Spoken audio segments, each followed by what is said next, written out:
Moi, un homme de 35 ans, et ma femme de 32 ans, sommes mariés depuis environ 4 ans.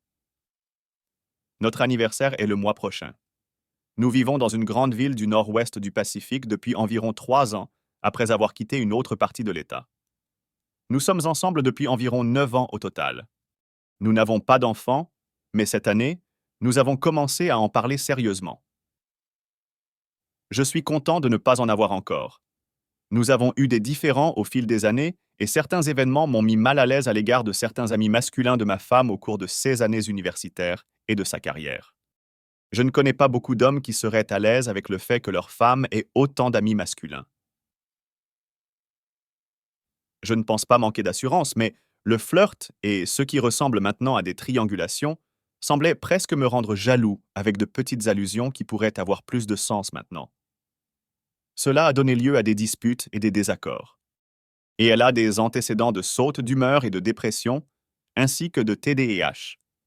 Il travaille dans une grande entreprise de vente marketing et je suis ingénieur. Jusqu'à il y a quelques semaines, j'étais convaincu que nous avions un mariage solide. Notre vie sexuelle est normale, pour autant que je sache, et même si elle gagne plus que moi, je n'ai jamais pensé que c'était un problème. J'ai remarqué que les combats se sont intensifiés au cours des 18 derniers mois. Mais ces derniers mois, elle a été très prudente, même si elle semble plus déprimée et a perdu beaucoup de poids. Elle est mince mais est passée de normal à maigre et ne mange pas beaucoup. Je pense que je sais pourquoi maintenant. Il y a 2 semaines, j'ai reçu un SMS anonyme d'une personne qui travaille avec elle.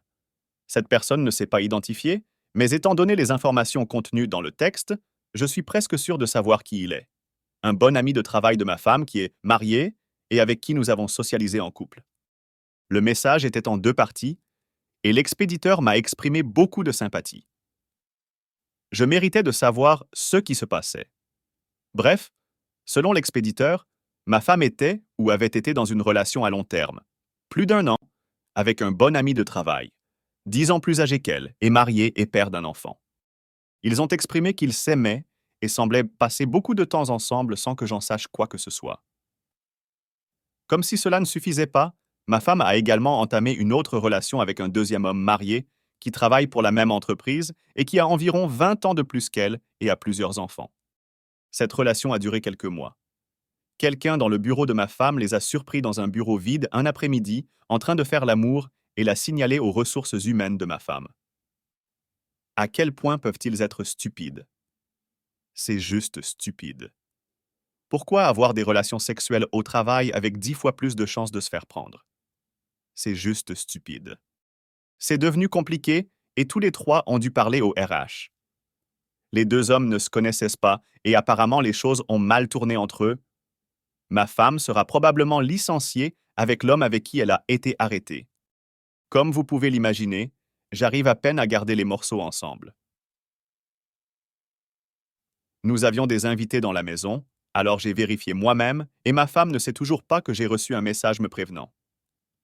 Elle n'a rien dit à ce sujet et m'a menti à plusieurs reprises au cours de la dernière année à propos de l'homme avec qui elle avait eu la plus longue relation.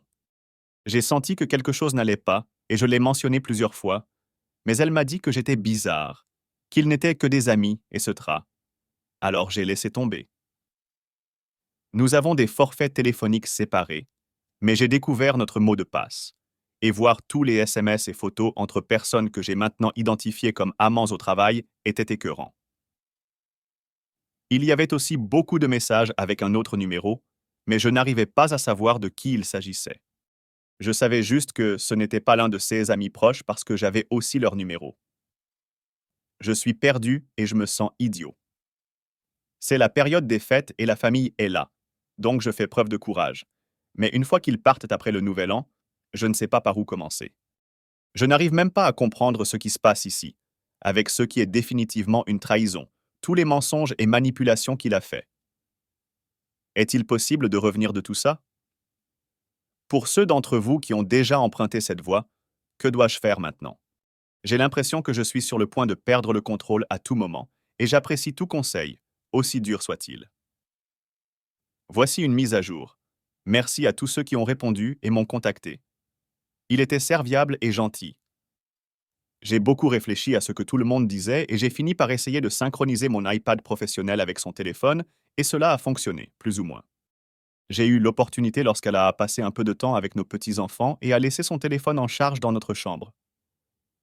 J'ai deviné le mot de passe, qui était plus évident que je ne le pensais, et j'ai réussi au deuxième essai.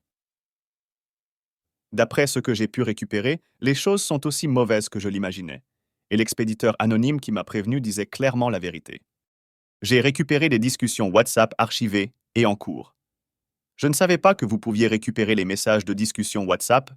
Je pensais qu'une fois supprimés, ils ne pourraient jamais être récupérés.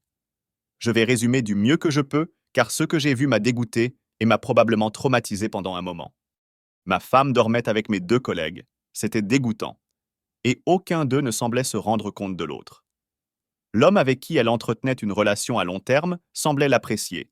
Mais leurs récentes conversations sont devenues froides car ma femme semble en colère qu'il ait révélé la vérité sur leur relation dans le cadre du processus RH. Eh bien, il l'a mise dans un coin. Il y a plusieurs semaines, à peu près au moment où je l'ai découvert, et probablement lorsque le désordre avec les RH a commencé, elle lui disait à quel point elle l'aimait. Mais une semaine plus tard, elle lui disait qu'elle avait besoin d'espace, qu'elle n'était pas sûre, etc. Leurs messages archivés, ceux que j'ai pu récupérer, remontent à 2022, sont sexuels, graphiques, incluent des photos, des détails, etc. Et contiennent toujours «je t'aime» des deux côtés. Maintenant, ça n'a plus d'importance, c'est fini. L'homme beaucoup plus âgé avec qui elle entretenait une relation à court terme s'inquiète pour son travail, mais essaie également de la convaincre de se rencontrer pour avoir des relations sexuelles. Elle semble garder ses distances. Mais certaines de leurs discussions, qui ne datent que de septembre, sont à caractère sexuel, exprimant des désirs sexuels, etc. Il semblait moins fréquent que l'homme de longue date. Pas très émotif, juste affectueux et très sexuel. Elle s'est également plainte auprès de lui du fait que l'homme de longue date lui rendait la vie difficile. Une citation directe, même s'il semble que ce n'est pas l'homme de longue date qui les a découverts, donc je ne sais pas comment il l'a découvert. Voici ce que j'ai fini par faire. J'ai appelé mon patron, je lui ai expliqué ce que je pouvais et j'ai demandé quelques semaines de congé.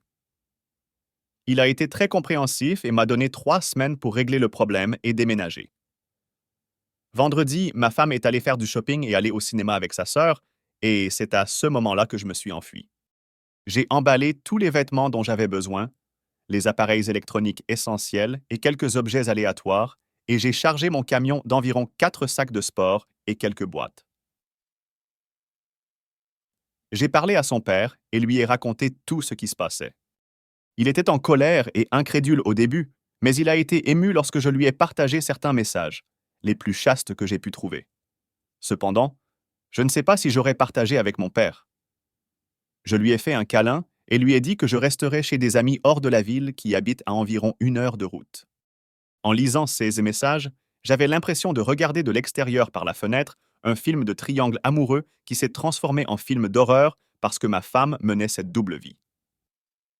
Je suis émotionnellement épuisé, je me sens malade et je ne comprends tout simplement pas comment quelqu'un peut se comporter de cette façon. Je sais que je dois demander le divorce, alors j'espère qu'un des avocats que j'ai contactés au cours des dernières semaines me contactera cette semaine. Tout conseil ou réflexion supplémentaire est la bienvenue. Merci de m'avoir écouté et merci à Stories of Betrayal de m'avoir permis de partager mon histoire.